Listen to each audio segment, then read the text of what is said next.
with headlines about generations wars. You know, the boomers versus the millennials. By the way, Gen Xers here. We're still here. Let's talk generations and this generation war. Is it actually a thing? Today, we learn more about generations.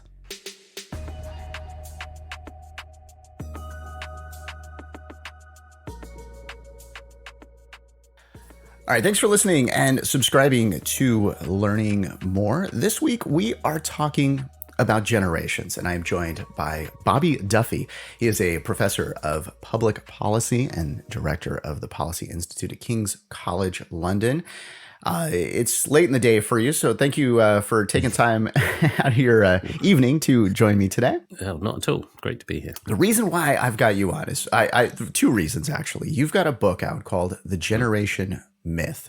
Why when you're born matters less than you think. And we'll get into that a little bit, but also I saw an article of yours, Boomers versus Millennials. Free yourself from the phony generation wars. And I just thought, I'm going to do a show on generation wars. And then I saw this article and I'm like, okay, well, wait, maybe I shouldn't do a show on generation and generation wars. Okay. We believe that there's a generation war. Why do we believe that? Yeah, it's interesting. I mean, partly we believe it because we get told it a lot. It's a favorite theme in lots of media coverage. You'll see all sorts of things linked to a potential generation war, whether that's economics, that one generation has done better than the other and they're going to war over it, whether that's on culture change and a generational culture war, or whether it's on COVID. There was quite a lot of coverage at the beginning of the pandemic expecting a generation war in the sense of young people rebelling against measures to control a virus that didn't really affect them and flouting any of the restrictions. And I think in some ways the COVID experience is a good example where what actually happened in practice was incredible compliance from young people who suffered more from the economic and social effects of the restrictions on their lives in many ways, to look after older people, mostly to protect older people and vulnerable groups. So that kind of gives you an inkling of why us constantly talking up generational conflict or generational wars doesn't really ring true in the end. So are you saying it's just like this is a marketing thing, or this is an us versus them thing? Like, what is it? It's interesting. I mean, it's kind of, first of all, there is a human element to it where older groups always think today's young people are the worst ever. I mean, this is a constant of history. You can take this back. There's quotes from Socrates in 400 BC saying that the young people of his day were the worst ever, effectively saying they lacked manners, showed disrespect for their elders, only loved luxury. But you can go through every era and see the same sorts of points repeated where older people will think there's something uniquely wrong or weird about today's young people. And that's natural. That's kind of like a natural element of human development, is that culture change happens, social norms shift, technology shifts, all of these sorts of things move forward. And that evolution over time does put some distance and tension between young people and old people. There's a Canadian demographer from the 1950s who talked about it as a type of demographic metabolism where it keeps us fresh, having new generations come in and that tension between young and old. So there's kind of a young and old tension built into human kind of development and progress. And that's a good thing. Without it, we would stagnate. In fact, there's some of the big thinkers in generational change in philosophy and sociology, like Auguste Comte, talked about how we'd become a stagnant pond if we lived forever, because we need young people coming in and shaking things up effectively. That's what happens. So there's that element to it. But then I think there is also an element that's particular to our time, which is we have an information environment, social media and media, that is very competitive for clicks. And we know that more emotional, conflict-driven information it attracts those clicks and views from people. And we know that emotional or angry language travels further and faster than more moderate language online and Right. in our media. So we have got this context where we've got a different sort of information environment that encourages that type of discourse between people. And I think in some ways that kind of points to why millennials, because they were the young people coming through just as, they're no longer that young, but when they were young, they were coming through just as social media was taking off. So that's where you got loads of the memes about millennials killing everything from the napkin industry to the Olympics to diamonds to marriage to whatever you like, and that kind of very violent language is very kind of opposite of the time, really. Yeah. Well, one of the things you hear is they're killing, marriage, right? Like they're not getting married, but then also, like, if you think about it, there is this kind of like huge divorce rate amongst the boomers back in the 80s, and like things like that. Like, so is it just that, well, they're learning something different or just trying something different? Like, isn't it just, it's evolution, I guess? Yeah, there's definitely an element of that, because you're right that divorce rate's much lower, marriage age is much older, and that's partly they're interrelated. Those points, you are more established in your life and career, more established economically before you're getting married, and that is often one of the contributing factors to breakups. So yes, they are. It's much more of a people in that sort of research area talk about marriage as a capstone on a relationship rather than a foundation stone on a relationship, as it was in the old days, people taking longer in these types of things. So there is that aspect of it. But there are other things going on too, which are economic in some part, because, one of the true generational differences is that it has been a worse economic environment for each successive younger generation, really, particularly the impact of the financial crash in 2008. But even before that, a lot of wage stagnation in the US and UK to some degree. Those types of patterns of declining economic prospects did mean that things like millennials staying at home, living at home much longer than previous generations till they're older, was a real trend, was a real shift. And we're seeing that continuing with Gen Z. Right. Yeah. I saw a tweet the other day. Somebody posted, "Oh, well, I'm a millennial. I live with my parents. I have no plans of getting married. I have no plans of getting kids anytime soon." And why is that? It's not because I'm a millennial. It's because I can't afford rent. My job pays minimum wage. And it's like exactly what you just said, like is what this tweet represented is inflation and wage stagnation, and just the impossible housing market has made it where it's not that generation that's doing it's the conditions of the world that are putting that generation in that position. Absolutely. No, that's it's very true. And I think we can see that in the data and in the research about this is not, there's a concept called emerging adulthood, which is by social psychologists or psychologists, about how people are taking longer to grow up. And I prefer to call it delayed adulthood, because emerging adulthood sounds like it's a time of exploration of yourself and you're kind of taking your time and things. But a lot of it is enforced on younger people. I think there is an element of, lifespans are longer. You're going to have maybe few directions in your career rather than a fairly linear life of post-war Western economies. But it's much more, I would say, to do with the constraints on people. This is not a lazy generation just sitting at home, despite lots of the headlines around that in magazine articles. It is, when you look at it, it's much more enforced. It's not a choice. It's not not a lifestyle choice. It's an economic necessity for lots of these people.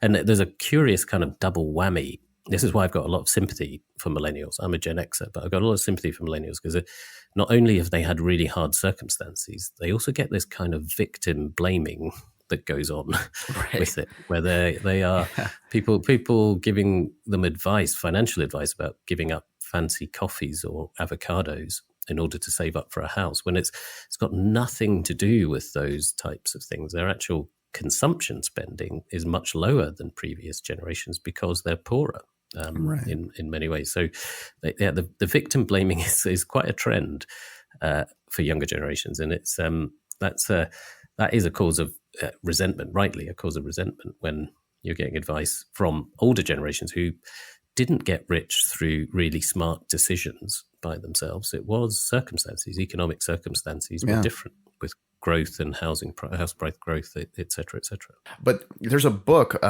Strauss and Howe have a book about generations, and it's been criticized by some because it's sort of, I guess in a way, it can be compared to looking at generations almost like looking at astrology. Yeah, I mean, it's a really enjoyable books, and there's several that Strauss and Howe have written, including one called Generations and then one called Fourth Turning, which is actually one of Steve Bannon's favorite books. And there was a reason for that, and that was that what the thesis is that there is this 4 repeating types of generational types, just as exactly as you say, so that but every 80 years or so, there's a combination of generational types that comes together that points to inevitable crisis or decline or a fractious period for humanity or American society in particular. Like the wars, the pandemic now, or things like that, right? Yeah. And but that's sort of a good example of why you have to be really cautious with these grand theories, because they did actually predict in the Fourth Turning, which was published 20 plus years ago, I think, that there would be a crisis in around the 2010s or 2020s, and we have sort of had that, but the crisis was caused by a novel virus from the Wuhan district of China. It's not anything to do with the generational types that we have right now. So it kind of shows you the dangers and futility of doing these very long-term predictions, are based purely on generational characteristics, summing up a whole generation in a particular type of character. And they're the things that I think are worrying about how generations are used. If you end up with saying this is going to be a civic generation, or this is a particularly narcissistic generation, you just think about that really as, do we really think the tens of millions of people that are in those cohorts can be summed up in that type of way? It just, it really, for me, it distracts from the really serious work of understanding generations, which is to separate out 3 types of effects, effectively. That's all it is. You can either have period effects, where something happens and we're all affected to some degree. So like a pandemic, we're all kind of affected. That's a classic period effect. You have life cycle effects, where we change as we age or go through particular life stages of leaving home, getting a job, getting married, having kids, retiring. They kind of shift us along in fairly predictable paths, or at least partly predictable paths in some ways. And then you have cohort effects, where a generation is different from each other and stays different. And all the change that we see in society is a blend of those types of effects, where one can be more dominant than the other. And just taking that example of the pandemic is very much a period effect. And it came along. This is what Taleb would call a black swan event, where you can't predict it at that necessarily exactly when it's going to happen, but then it has a huge impact on us, and that can shake things up and then shape futures in ways that you couldn't predict, and has got nothing to do with the generational types that are coming through. They can actually shape future generations, and I think COVID will shape future generations that are coming through now. But it just shows you, trying to summarize it in this very grand, simple theory does become much more like horoscope than analysis, and that's the risk. And I do worry about those types of things, because they become quite endemic in our thinking, that this generation has this type of characteristic, or we're heading towards an inevitable crisis. And going back to the Steve Bannon point, the reason he liked it is because it kind of showed that there was this inevitable crisis coming, and you may as well just get ready for the crisis rather than try to stop it. So it takes away our sense of agency. If you think there's this grand plan of 4 generational types that lead to inevitable crisis, then what does that leave for our own decision making or actions if that's just going to happen? And that's the bit that I worry about most. Is quite a lot of the generational thinking ends up with we've got these types, that's their character, there's nothing you can do about that. And that's not true from history. Proper reading of history shows that our decisions as whatever generation affect the future, and we still have agency and control over that. So that's the main worry I have about those types of theories. Well, I think it's just like it's in many ways it's human nature to kind of just look at this.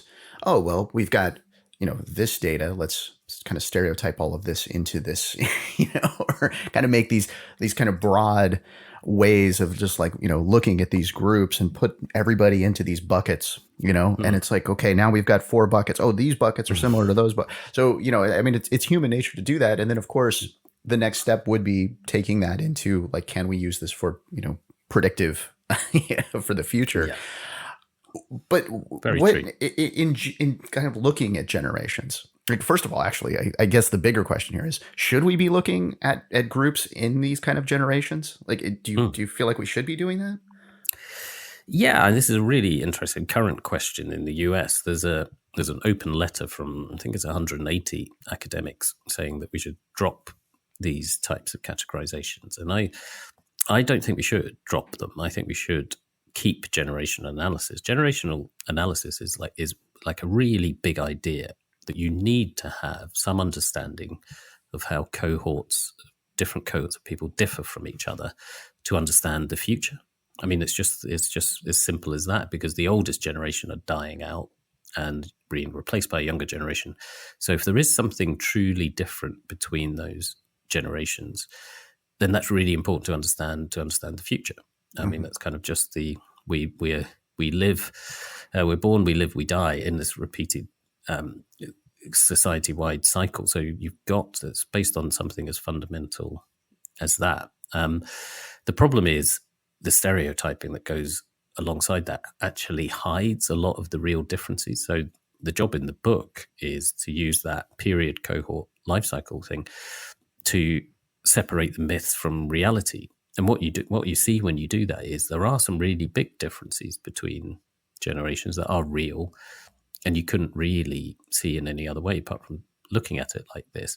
And that includes the economic aspects of, yes, there really has been a generation on generation decline, but it includes all sorts of other behaviors. We had, a generational break in cigarette smoking that is not to do with people's age, but is to do with when they were born, because there's a whole cohort of people who've grown up now without cigarettes being in their day-to-day lives in the way that they were. And that was actually the strategy for the smoking cessation work. It was to get people to quit who were smoking and stop older people starting. But it was mainly, let's just take this out of society as much as possible, so that when you're going through your formative years, you don't grow up with that type of culture. Same with alcohol to a lesser degree.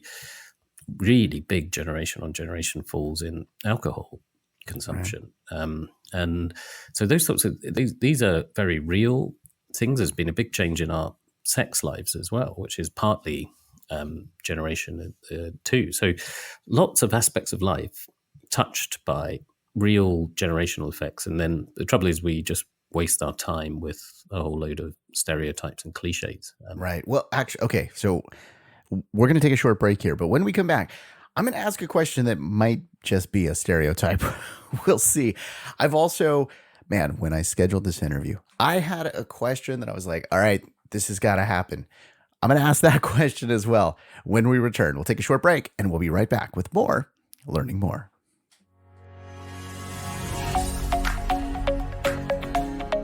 If you enjoy history, maybe you're just feeling a little nostalgic, or you wonder who's having a birthday today, or maybe you need a reason to celebrate. Well, we've got the perfect podcast for you. It is called This Is Today, and each and every day we talk about the historic events, celebrity birthdays. We also talk about whatever is going on today. There's always something to celebrate when you listen to This Is Today. And at just 10 minutes each day, you can make it a daily habit. You can even add it to your Alexa Flash briefing. Click the link in the description or just search in your favorite podcast app for This Is Today. Thanks for listening to Learning More. We're back with Bobby Duffy, professor of public policy and director of Policy Institute at King's College London. We're talking about generations, and we mentioned earlier that those younger generations, well, they're having less sex, which means there's less babies. The baby bust, is that stereotype or is that real? Yeah, that's a real trend. And it's a long-term trend that the fertility rates are below the replacement levels in lots of countries, including US and UK. So we have got this issue of you want 2.1 children per female, and we're down at 1.7, 1.8. Those sorts of levels. So it's kind of, but that has been around for a while. That is not a brand new thing. You see lots of headlines about blaming Gen Z for the baby bust, Gen Z for the baby bust, but they don't. It's been all of us having less sex and fewer children for a long time. But so when you look at the baby bust itself, that is a long-term trend, but it does risk accelerating with Gen Z in particular, because they have had a particularly steep drop in sexual activity, and that's what we've actually seen with millennials is they were much less sexually active than Gen X at a young age than my generation in Gen X, but they sort of caught up. They were just doing things later. It's that delayed adulthood theme again. Right. They kind of caught up, but with Gen Z, it's such a big gap. It's hard to see them catching up fully with the levels of sexual activity and then baby rearing as well eventually as Gen X. So we've seen a little bit of it's a really good example of a blend of things going on where we have got definite period effects of everyone is having less sex, everyone is having fewer babies across the age ranges, but there's also this concentration among the younger cohorts of Gen Z where sexual activity is coming much later and is getting to the point where increasing numbers are not going into those types of relationships where it will end with babies. So it's a bit of a blend. Shouldn't blame Gen Z entirely, but there is something there about this being a generational break. Well, when you think about it too, with life expectancy on the rise. Now, I know, COVID's had kind of wreaked havoc on that a little bit, and like suicide, drug overdose, things like that has sort of made changes to life expectancy and brought that down a little bit. But for the most part, we're living longer than the previous generations, always, right? So when you think about it, when you go back to, I don't know, we'll go way back. You've got people getting married at 10 years old, 12 years old, having kids in their teens, and now with our life expectancy longer, wouldn't you expect that to be delayed anyway? Like just because of life expectancy, right? Yeah, absolutely. And all sorts of factors have driven that. Higher education levels, a big factor. Contraception, ability to choose, expectations of women with their own careers, the role of women in society. So many changes have pushed in that direction. What you've got to be really clear about is you can't blame it on just one generation coming through now, unlike the headlines would say. These are very broad societal changes that have been underway for some time, and we're just catching the end of it now. And yes, increased longevity is definitely a part of that story, as well as part of the problem, because it is, unbalancing our populations significantly. But yeah, I mean, and I do. I mean, it's a bit off to the side of this, but one of the sadder trends in the US is that flattening off of increase in life expectancy and actually a slight decrease, driven entirely by what is, again, a strongly generational element to this. It's, Angus Deaton and Anne Case have written a book called The Deaths of Despair. And that shows how concentrated that decline in life expectancy is among white, non-graduate Americans. And that's really reflects part of that trend of stagnation among particular groups economic stagnation among particular groups in the US that is very generational. We used to expect generation on generation increases in economic growth. We were kind of optimistic about our kids having a better future than us. And people have lost a lot of that the future is going to be better for their kids, particularly among those sorts of groups. So yeah, that is also a generational story in the sense of we deeply connected to wanting a better future for our kids. It's a real motivation for us. But for big parts of the population, that's no longer the case. And it leads to the sort of despair that you were talking about opioid deaths and suicide and alcohol abuse deaths, which they group together as deaths of despair. And it's very prevalent in the US, and we're seeing signs of it in the UK as well too, earlier signs of it in the UK. So that's a big challenge. Oh yeah, definitely. Okay, so we're running short on time here. But if I don't ask this question, it's I've got to do it. I've got to ask. You're Gen X as well. Yes. Why does it seem like Gen X is kind of always forgotten? Yeah, because we are, I'm afraid. Right. Why is that? Yeah, it's true. Yeah, it's really interesting. We are, we're talked about as the forgotten middle child. Right. In the generation. Yeah, we're the Jan Brady. Yes, exactly. We are. And that gives you a bit of a clue why, because I think you've got these kind of cultural and demographic behemoths of baby boomers and millennials who are like big cohorts and culturally very dominant in different sorts of ways, I guess, because of the sort of 60s and that kind of cultural revolution that came from that. And then the more digital, social media driven revolution that we had with the millennials were kind of either at the forefront or in the firing line of, depending on how you look at it.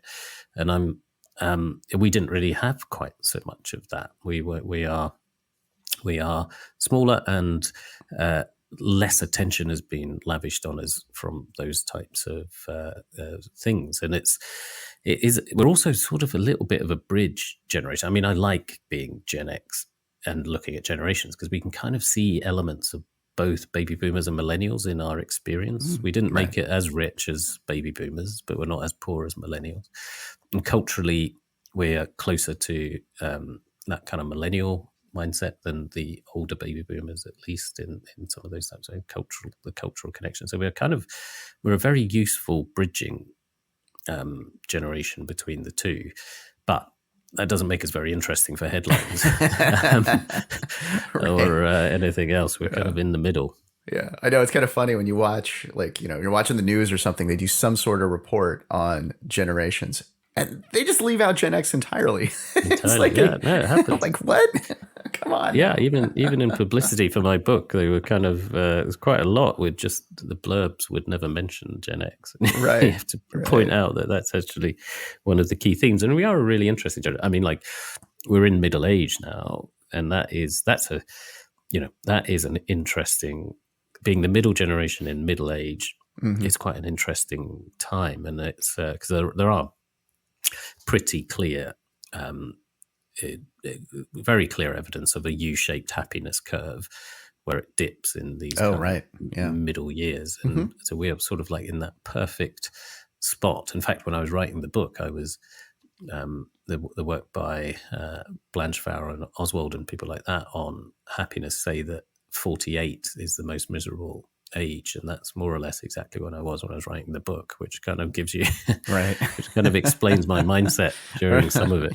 But the good news is it bounces back as we get older. We'll start to get happier again.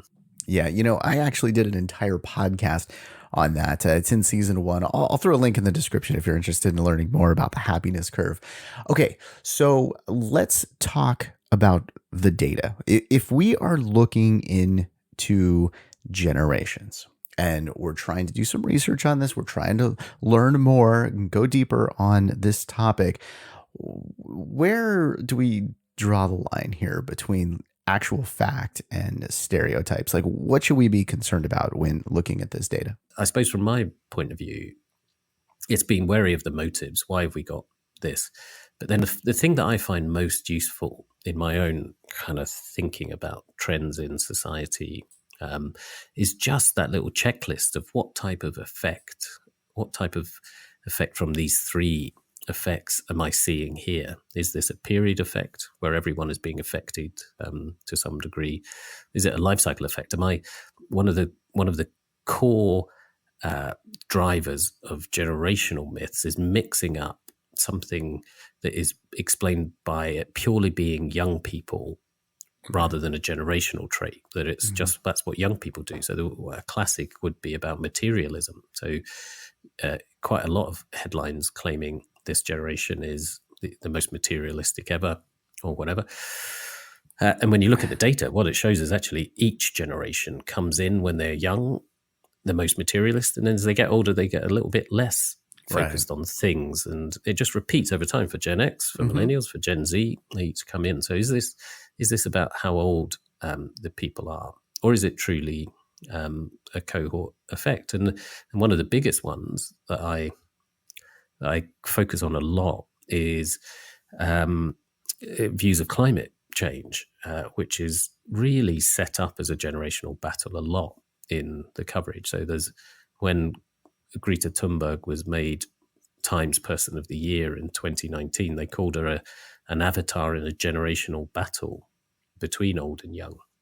But when I look at the data on climate concern, there is a bit more concern among young people, but not much at all. It's a few percentage points. Interesting.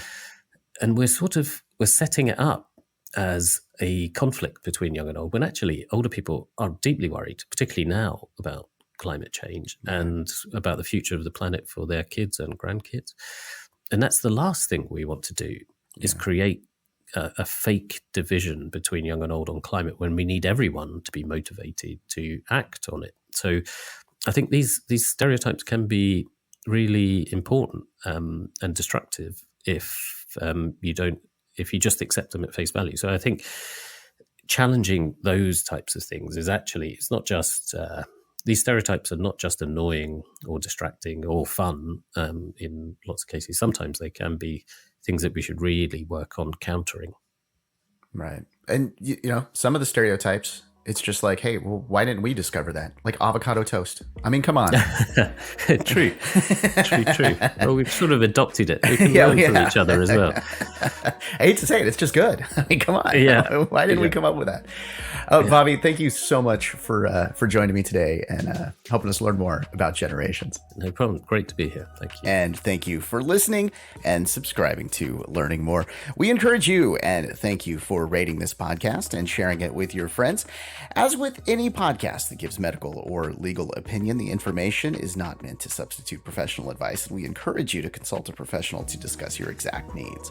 I invite you to check out our daily podcast. It's called This Is Today, where you can learn about the history of each day, including national events, daily history, and some fun stories. This Is Today is available wherever you get your podcasts. There's a link in the description.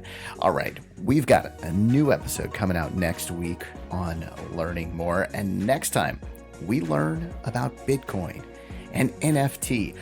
What the heck are these things? We should know this because we might be able to make some money, right?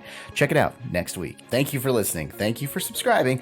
I'm Russ, and I look forward to learning more with you next time.